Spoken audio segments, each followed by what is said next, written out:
Chocolate Mama's kitchen. Since pumpkins are all over the place at the moment, I'm going to make a pumpkin pie. So the first thing we need to do is take the seeds out of the pumpkin. Zach, do you want to take this off? Yeah. Lift it up. Go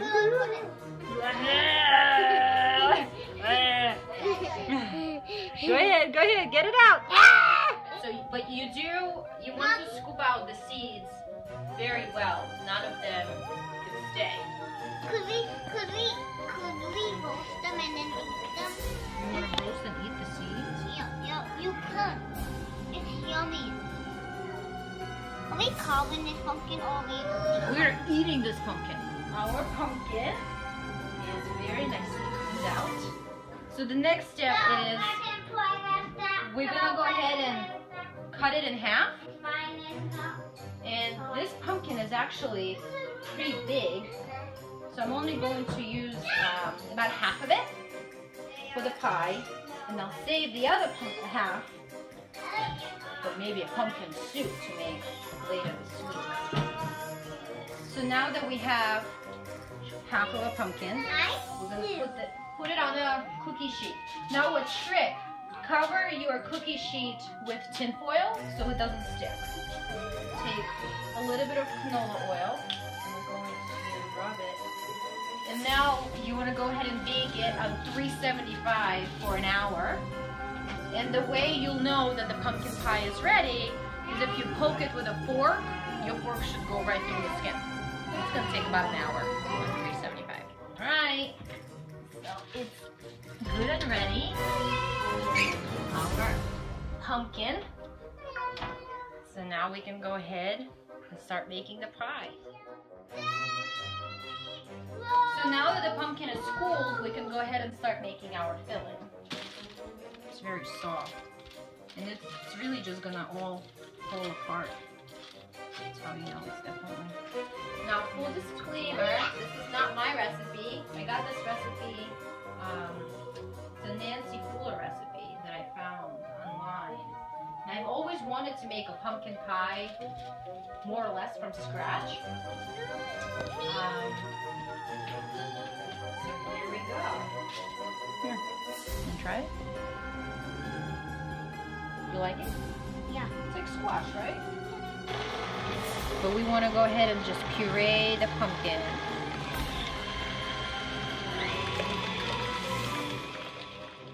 It's pretty well mixed. We're gonna flavor that. Well, yes, but we're gonna actually add some more stuff in there. 1 jar of condensed milk. This is about 14 ounce. Go ahead, Zach. You know what? I'm gonna dump this because this is very sticky, but I will let you try this. Here, try. You like it? No. So now we need half a cup of heavy whipping cream. All right, go ahead and dump it in there. Okay. Put 2 tablespoons of cornstarch, and we're gonna put 2 tablespoons of molasses. What does it taste like? Here, take your finger in there a little bit, like a tiny bit, and try it.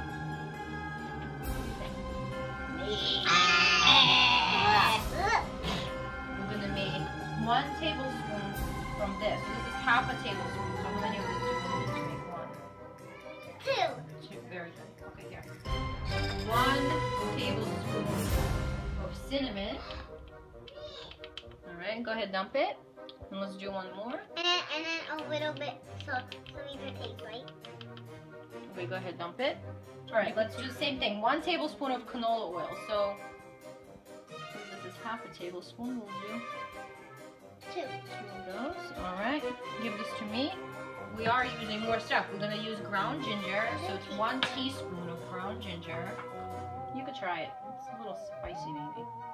Or you would call it spicy. Go ahead. Teaspoon of salt. My pink Himalayan salt. And what's healthy? Healthy. That calls it the healthy salt.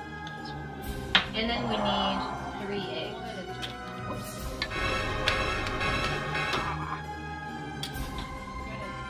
Ready?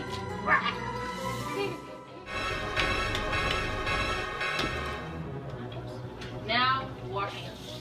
Yes, here. some soap. We mix it. And there you have it. That's our pie. Not too high. Not too high because it's going to start splattering if we do it too high. Yeah. But this is definitely a very cool activity to do with the kids, especially since trick-or-treating usually go later in the day.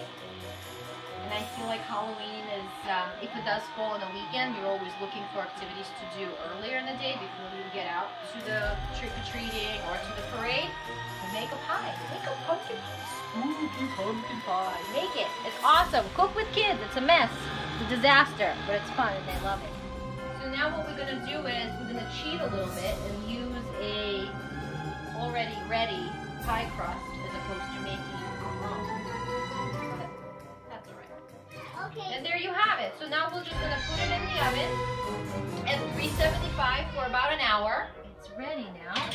Take it out and let it cool for about 30 minutes or so.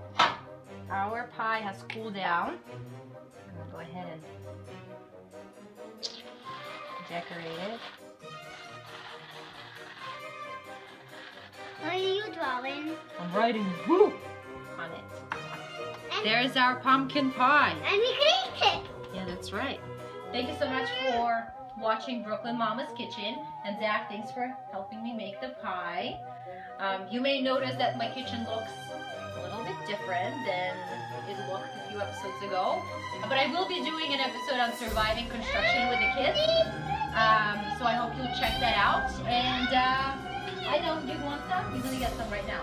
And please subscribe to the YouTube channel and never miss an awesome Brooklyn recipe. Thanks for watching. All right, you ready to try a piece? All right. What? You're too hungry?